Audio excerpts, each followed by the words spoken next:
Hi guys! Ayan, ituturo ko naman po sa inyo yung tips kung paano palakasin ang internet connection. Ayan, please watch. Ayan, punta tayo sa settings and then mobile network. And then, click natin yung SIM card natin. Yung gamit ko ngayon ay Smartone. So, click natin yung access point names.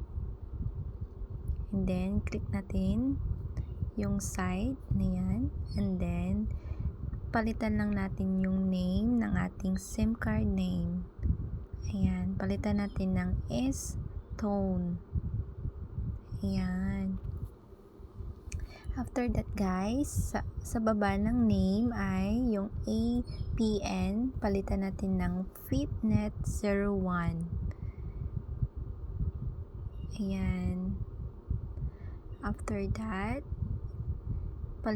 iset natin yung username natin. Lagyan natin ng guest.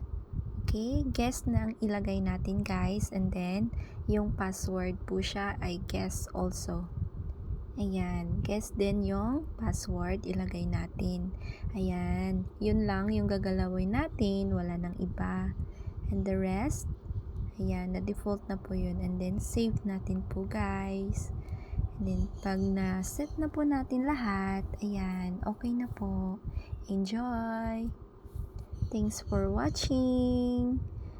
Please subscribe to my YouTube channel, Aging Vlog. Bye-bye!